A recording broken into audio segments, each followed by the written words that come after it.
ആകാശവാണി. നമസ്കാരം. പ്രത്യേക വാർത്താ ബുള്ളറ്റിൻ വായിക്കുന്നത് ഹരിഷ്ണ. ഇന്ത്യയുടെ പ്രഥമ സൂര്യപഠന പേടകം ആദിത്യ L1 ലക്ഷ്യത്തിൽ. വൈകിട്ട് 4:00-ഓടെയാണ് പേടകം ലഗ്രാഞ്ച് 1 പോയിന്റിനു ചുറ്റുമായി സ്ഥിതി ചെയ്യുന്ന ഹാലോ ഭ്രമണപഥത്തിൽ എത്തിച്ചത്. ദൌത്യം വിജയകരമാക്കിയ ശാസ്ത്രജ്ഞരെ രാഷ്ട്രപതി ദ്രൗപദി മുർമുവും പ്രധാനമന്ത്രി നരേന്ദ്രമോദിയും അഭിനന്ദിച്ചു. കഴിഞ്ഞ വർഷം സെപ്റ്റംബർ 2-ന് വിക്ഷേപിച്ച പേടകം 126 ദിവസത്തെ യാത്രയ്ക്ക് ശേഷമാണ് ലക്ഷ്യസ്ഥാനത്തെത്തുന്നത്. ദൌത്യം വിജയിച്ചതോടെ 1-ാം ലഗ്രാഞ്ച് പോയിന്റിൽ സാന്നിധ്യം അറിയിക്കുന്ന 4-മത്തെ ബഹിരാകാശ ഏജൻസി എന്ന അതുല്യ നേട്ടത്തിലും ISRO എത്തി. ജയ്പൂരിൽ നടക്കുന്ന ഉന്നത പോലീസ് ഉദ്യോഗസ്ഥരുടെ ദേശീയ സമ്മേളനത്തിൽ പ്രധാനമന്ത്രി നരേന്ദ്രമോദി പങ്കെടുക്കുന്നു. സമ്മേളനത്തിലെ പ്രധാന സെഷനുകളിൽ നാളെയും അദ്ദേഹം പങ്കെടുക്കും.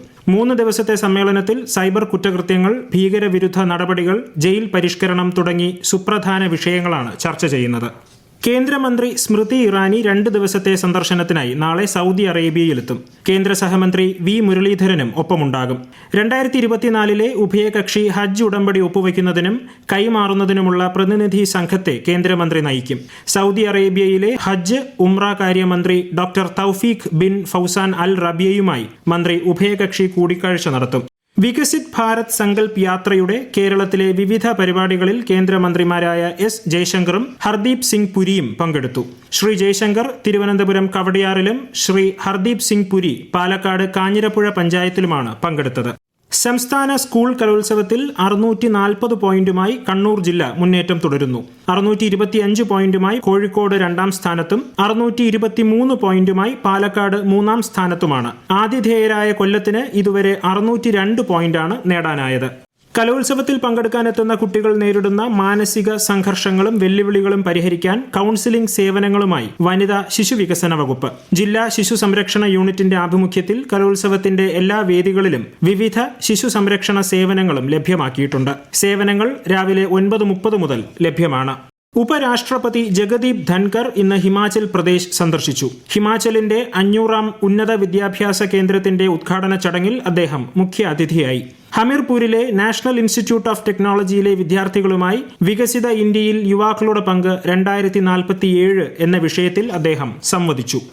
സംസ്ഥാനത്തെ 7 മെഡിക്കൽ കോളേജുകളിൽ കൂടി emergency medicine and trauma care വിഭാഗം ആരംഭിക്കുമെന്ന് മന്ത്രി വീണ ജോർജ്. കൊല്ലം, കോന്നി, ആലപ്പുഴ, ഇടുക്കി, എറണാകുളം, തൃശൂർ, മഞ്ചേരി എന്നിവിടങ്ങളിലാണ് എമർജൻസി മെഡിസിൻ വിഭാഗം പുതുതായി ആരംഭിക്കുന്നത്. ഇതോടെ സംസ്ഥാനത്തെ എല്ലാ മെഡിക്കൽ കോളേജുകളിലും എമർജൻസി വിഭാഗം നിലവിൽ വരും. 2022-2023 സാമ്പത്തിക വർഷത്തിൽ ഇന്ത്യയുടെ മൊത്ത കയറ്റുമതി 60 ലക്ഷം കോടി കടന്നതായി കേന്ദ്രമന്ത്രി പീയൂഷ് ഗോയൽ. ന്യൂഡൽഹിയിൽ ബ്യൂറോ ഓഫ് ഇന്ത്യൻ സ്റ്റാൻഡേർഡ്സിന്റെ 77-ാമത് സ്ഥാപക ദിനാഘോഷ പരിപാടിയിൽ സംസാരിക്കുകയായിരുന്നു അദ്ദേഹം. ഇന്ത്യയെ സ്വയം പര്യാപ്തമാക്കുന്നതിന്റെ ഭാഗമായി ഇറക്കുമതിയിൽ കുറവ് വന്നതായും ശ്രീ ഗോയൽ വ്യക്തമാക്കി. കേന്ദ്ര സംസ്ഥാന GST നിയമങ്ങൾ പ്രകാരം 2023 മാർച്ച് 31 വരെ പുറപ്പെടുവിച്ച ഡിമാൻഡ് ഉത്തരവുകൾക്കെതിരെ നികുതിദായകർക്ക് അപ്പീൽ നൽകാം. ഈ മാസം 31 വരെയാണ് അവസരം. അപ്പീൽ തീർപ്പാക്കുന്നതുവരെ റിക്കവറി നടപടികളിൽ നിന്നും സ്റ്റേ വാങ്ങാനും കഴിയും. കുടിശ്ശിക വിവരങ്ങൾ GST പോർട്ടൽ വഴിയോ ഓഫീസിൽ നിന്നും നേരിട്ടോ അറിയാൻ സാധിക്കും. ദ്വിദിന ആഗോള നിക്ഷേപ സംഗമത്തിന് നാളെ ചെന്നൈയിൽ തുടക്കമാകും. സംഗമത്തിൽ 30 രാജ്യങ്ങൾ പങ്കെടുക്കും. ലോകമെമ്പാടുമുള്ള നിക്ഷേപകർ, നയരൂപീകരണ വിദഗ്ധർ, വിദ്യാഭ്യാസ വിചക്ഷണർ എന്നിവർ പരിപാടിയുടെ ഭാഗമാകും. വിവാഹ രജിസ്ട്രേഷനായി ദമ്പതികളും സാക്ഷികളും നഗരസഭാ ഓഫീസിലെത്തിയുള്ള കാത്തിരിപ്പ് ഇനി വേണ്ട.